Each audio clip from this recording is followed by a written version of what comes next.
Selamat bertemu saudara-saudara. Assalamualaikum warahmatullahi wabarakatuh. Dan salam sejahtera bagi kita bersama.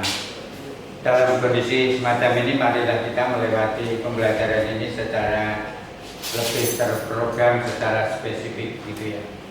Nah, kaitan dengan KKUP, bidang saya saat ini epidemiologi teknikal berbasis soal politik dan ekonomi.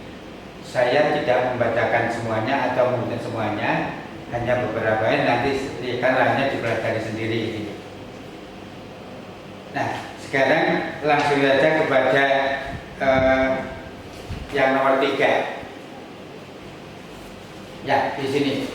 Nah, di sini ada perkembangan keteknikan tidak dapat dipisahkan dari masyarakat. Memang masyarakat untuk melakukan kehidupannya akan memerlukan hal-hal peralatan yang bersifat keteknikan kan gitu.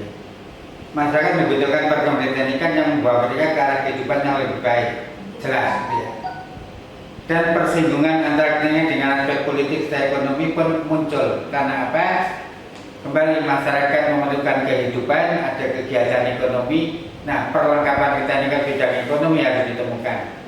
Juga secara khusus dalam bidang politik, orang bermain politik akan menggunakan alat juga gitu ya. Nah, dengan demikian tentu bagian secara ekonomi politik saat ini akan menjadi penting fokusnya. Silahkan nanti Anda membicarakannya secara khusus dalam tugas yang spesifik. Langsung pada yang kelima, slide kelima ya. Nah, di sini ada diagram dunia keteknikan, lalu filsafat ilmu pengetahuan, belum kembali masih 5. Lalu epistemologi keteknikan mundur Mas. Nah, jadi di situ apakah pengetahuan keteknikan masing-masing bidang gitu ya, itu mencermati bagaimana membedakannya dari pengetahuan ilmiah. Artinya keteknikan itu hal yang bersifat operasional keteknikan, sedangkan ilmiah itu yang mendasari keilmuannya. Cara memperoleh pengetahuan keteknikan ya berarti dengan mengumpulkan informasi atau pengalaman lapangan. Cara menentukan nilai pengetahuan keteknikan tentu tadi ada berapa baik, berapa jelek, berapa memuaskan dan sebagainya. Oke, terusnya yang keenam. Nah, di sini ada 4 bidang dasar gitu ya, yang perlu kita pelajari. 1, sebelah kiri ini ilmu dasar, engineering sebagai sains gitu ya. Kemudian itu ilmu kita masing-masing kita kembangkan.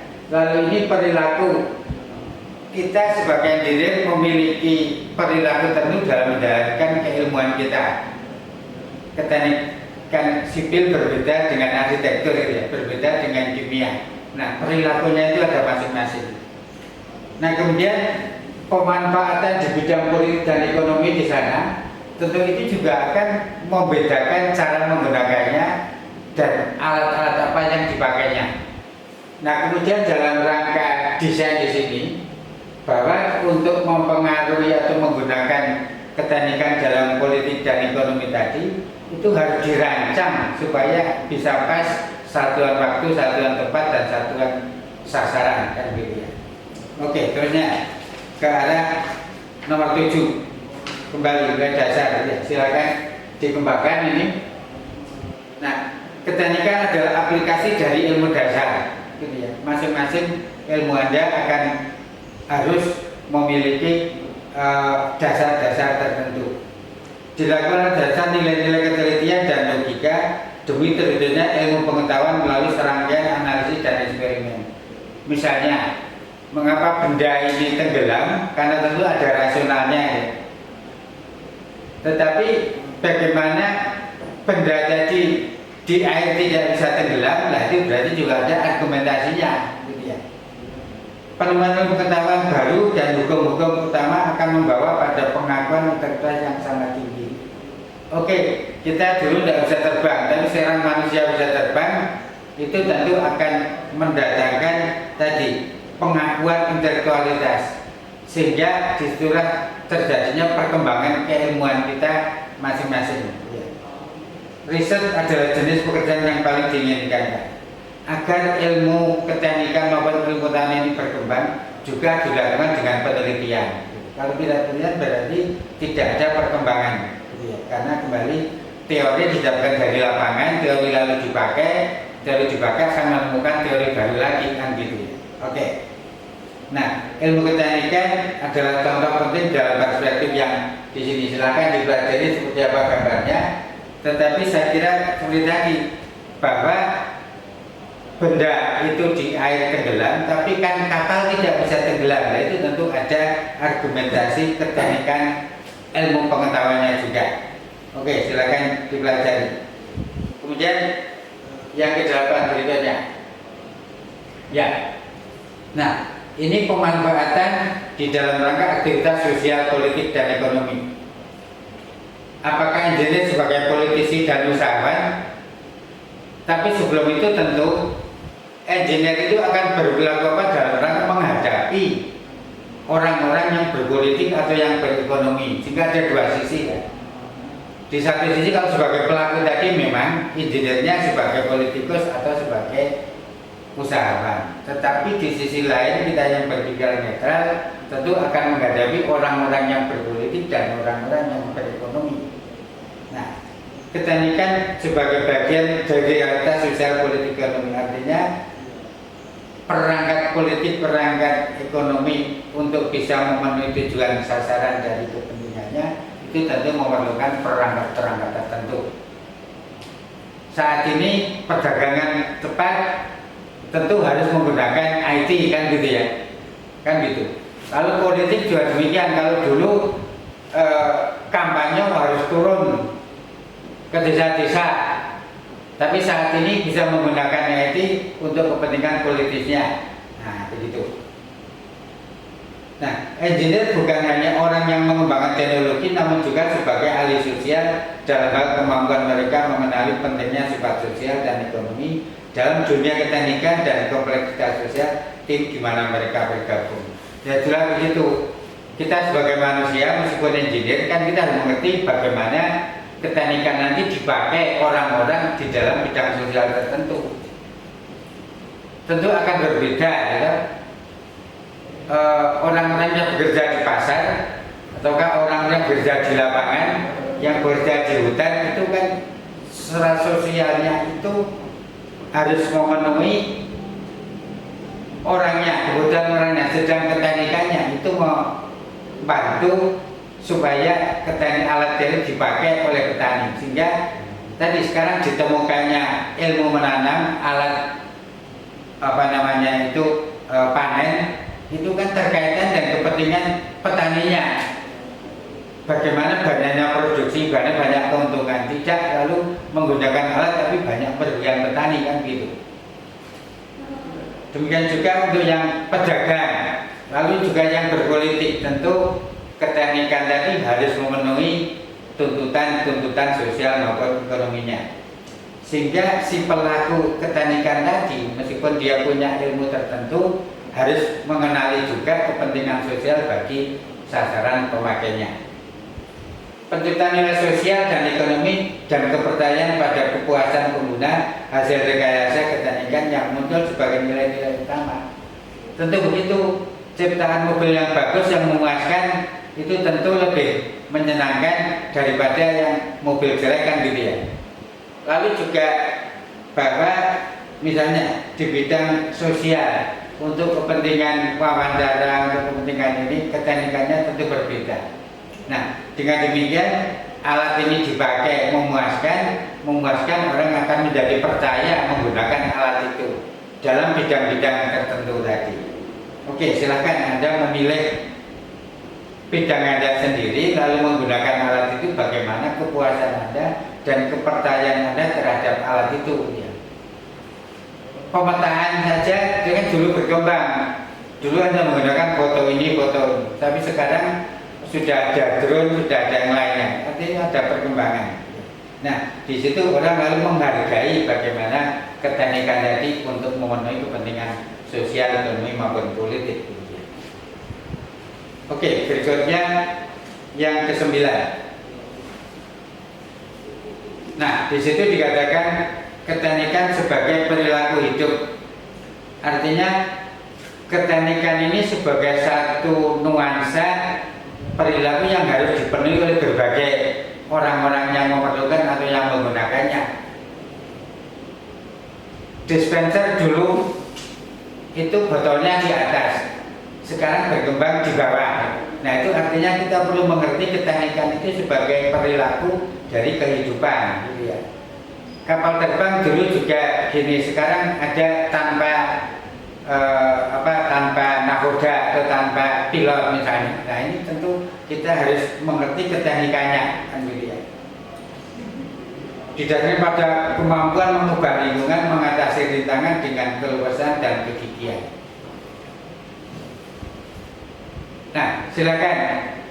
Alat penanam juga itu kan berbeda yang di Jawa maupun di Kalimantan, karena yang di Jawa itu langsung tanah, tanamannya langsung terpakai, tapi yang di tanah gambut itu tidak begitu. Itu bisa tercerabut lagi.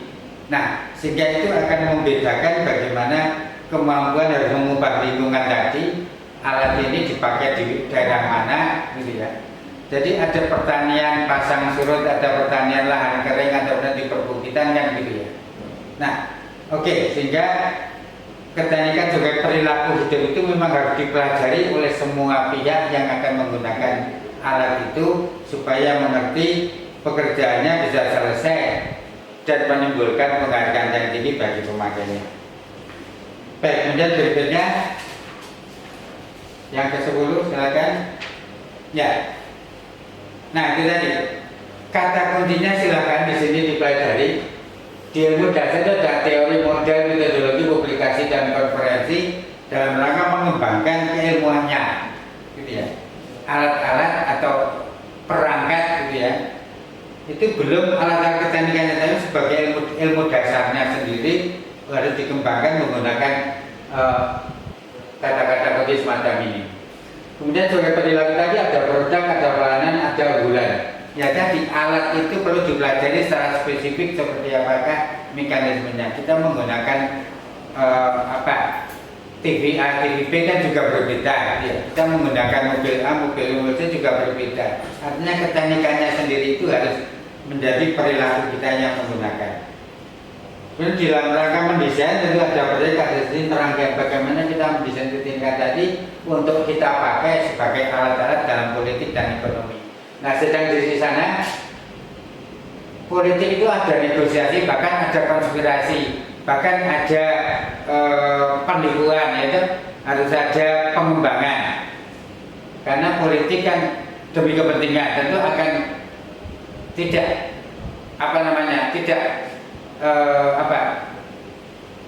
tidak jujur betul kan gitu ya. Ekonomi kan juga begitu.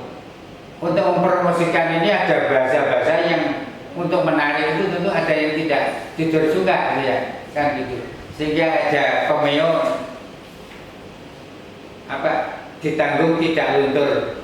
Tapi lalu dibaca dibalik luntur tidak ditanggung. Ini kan karena perubahan wacana untuk mencari mana yang jujur dan tidak tadi. Sehingga di sana ada tim, ada nilai, ada pelanggan, ada pasar, ada mekanisme dan seterusnya.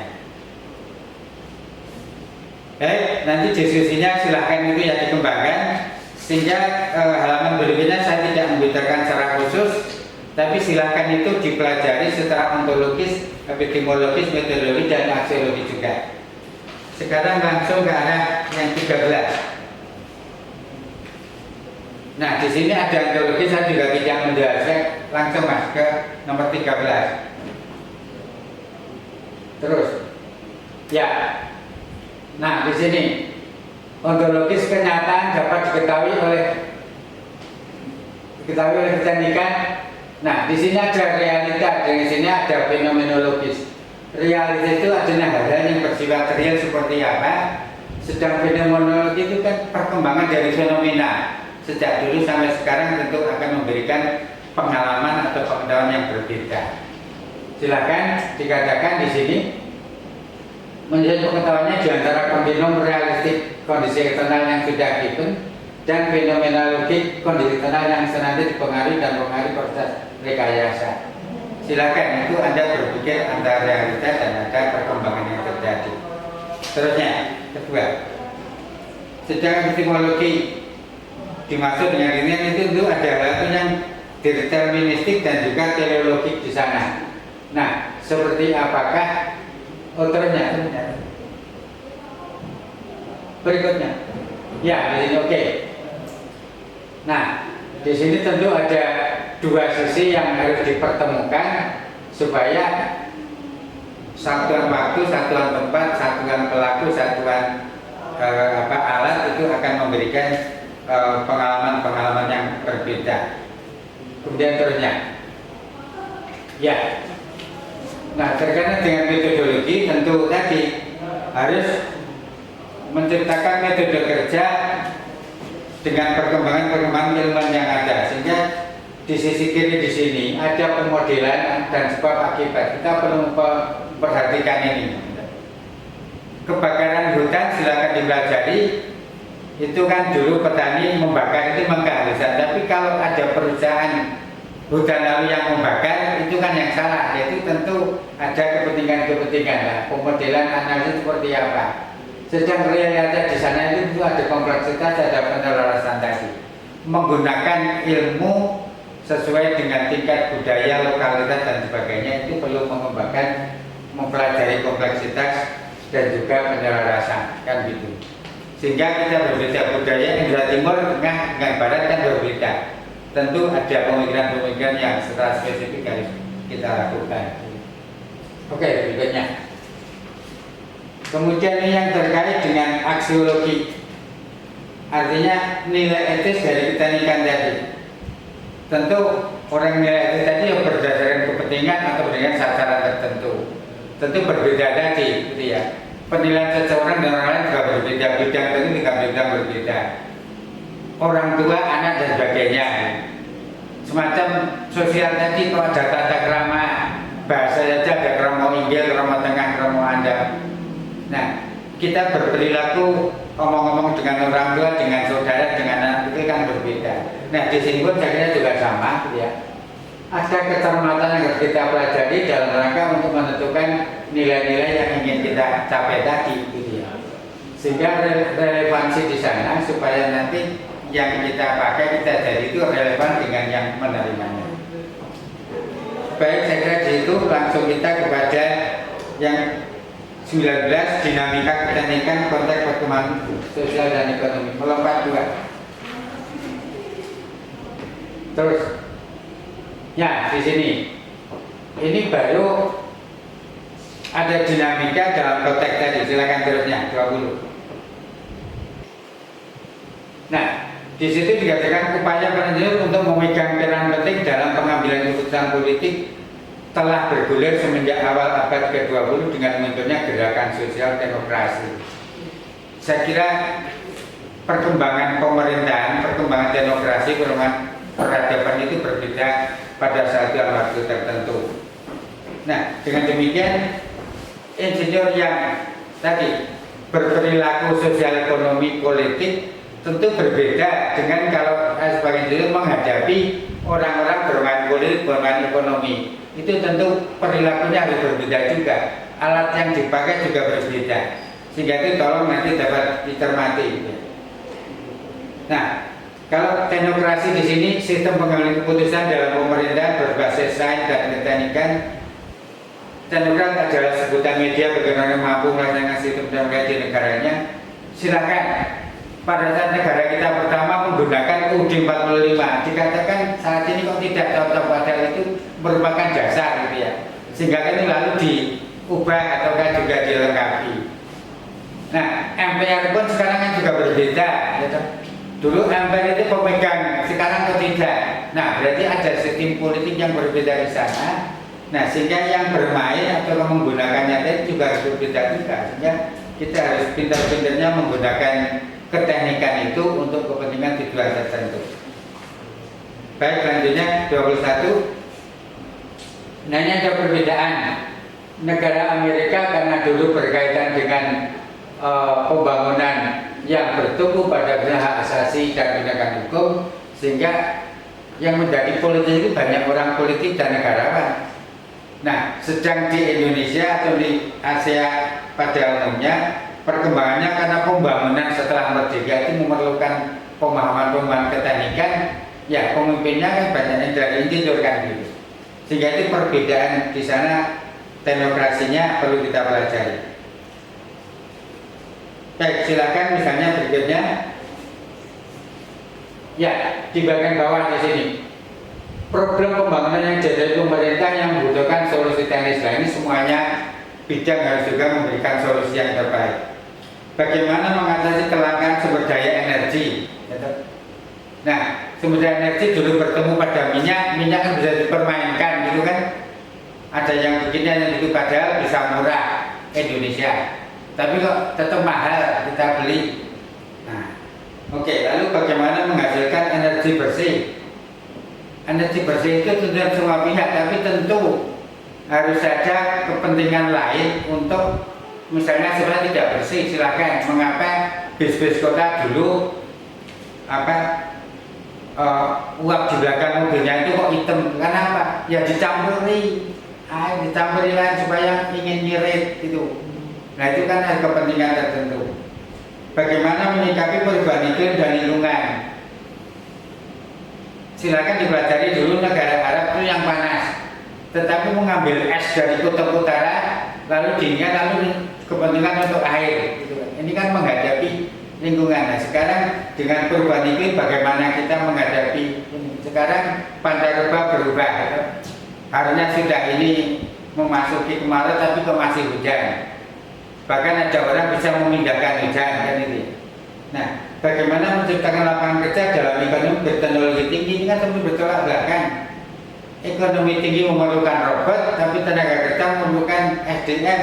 Nah, seperti apa? Ini kan perbenturan antara kapitalis dan juga yang berkaitan dengan yang sosialis tadi. Nah, politik di situ sudah mulai bermain tadi. Baik, kemudian melanjut ke arah yang 24, melompat satu, terus ya. Nah di sini perkembangan teknika membantu mempercepat pertumbuhan ekonomi ketika masuk era industri. Ya, dulu ditemukan uap, lalu ditemukan besi, ditemukan ini ya. Industri berkembang, itu dinamika kehidupan juga berkembang, ekonomi berkembang ya. Dengan menyediakan mesin-mesin produksi dan memperluas pasar era globalisasi dengan menyediakan perangkat teknologi komunikasi. Dulu pemasaran dekat, pemasaran jauh memerlukan kapal jauh dan kapal, tapi sekarang negara tanpa batas, itu pemasaran klik itu sudah ke seluruh dunia. Pak Jalang Seno aja besok kalau Malang itu kan langsung diklik itu sudah ke seluruh dunia wayangnya. Nah berarti di situ ya. Mulai dari yang terbawah tadi pemimpin zaman mengumpulkan atau mencari hunting ya. Lalu zaman agraria, lalu ekonomi industri, lalu naik lagi sistem informasi, lalu di sana sistem connection ekonomi. Itu tentu pelakunya itu harus juga memenuhi perkembangan teknologi, perkembangan iklim, perkembangan peradaban. Dan siapa yang menjadi pemimpin itu persyaratannya sudah di sana. Pemimpin di sini yang terkuat, di sini memiliki lahan, yang di sini berpendidikan, kemudian informasi, yang menguasai informasi, kemudian yang terakhir secara emosional cerdas itu tentu harus menggunakan keilmuannya tadi. Sehingga marilah kita dengan berbagai ilmu kita masing-masing mempelajari perkembangan keteknikan tadi, lalu dalam perkembangan ekonomi yang semakin berkembang. Baik, kemudian berikutnya perkembangan dan inovasi kita membutuhkan dana serta investasi yang sangat besar. Oke, melompat Mas. Ya, di sini sebelah kiri, ya. Tentu memproduksi keteknikan kan besar. Untuk itu perlu insinyur harus menguasai keahlian di bidang ekonomi seperti perhitungan perekonomian, proyek, perhitungan rotasi, biaya perawatan, keuntungan dan kembalinya modal. Tapi silakan, ini kalau normatif itu kan begitu ya, tetapi selalu silakan dipelajari. Setiap kehidupan itu tentu ada buta takalnya yang menjegali. Silakan dikembangkan dulu, ditemukan atau kita ingin mengembangkan SDM dengan mobilnya gitu ya, buat. Tapi kan mau dikembangkan kan itu dipengaruhi yang para pemodal. Nanti mobil-mobil luar itu tidak bisa laku. Alat kedokteran yang sederhana sudah ditemukan, tapi mau diproduksi kan dilawan oleh para pengusaha alat-alat kedokteran yang besar. Saat ini pun gitu ya, perkembangan dengan adanya Wuhan ini, itu tentu nanti akan ada perkembangan alat yang nanti akan juga tentu perebutan dan sebagainya tadi. Termasuk sekarang kita mulai Hasanah saja sudah habis di mana-mana kan gitu ya. Berarti timbul kegiatan ekonomi yang dipengaruhi oleh perkembangan kehidupan tadi. Oke, silakan selainnya dipelajari gitu ya. Kemudian pertanyaan silakan di sana. Yang terakhir nomor 27 lompat 2. Ya. Pro kontra bila seseorang ingin masuk dalam dunia politik. Semuanya bisa gitu ya. Engineer bermain politik, engineer dipengaruhi politik, engineer bermain ekonomi, engineer dipengaruhi ekonomi. Tapi demi kepentingan negara, demi kepentingan masyarakat, apa yang secara moralitas tadi harus dilakukan gitu ya. Karena kembali profesional itu syaratnya 5, 1 ekspertis keahlian, 2 otonomi kemandirian, 3 kewenangan, 4 kesesuaian dengan tujuan negara, yang kelima adalah moralitas. Sehingga kembali lagi jangan mengembangkan ilmu untuk kepentingan korupsi. Itu klaim saya. Oke, terima kasih. Sampai bertemu kembali dan silahkan Anda diskusi mengerjakan tugas-tugas Anda dan nanti dikumpulkan sebelum ujian. Terima kasih. Assalamualaikum warahmatullahi wabarakatuh.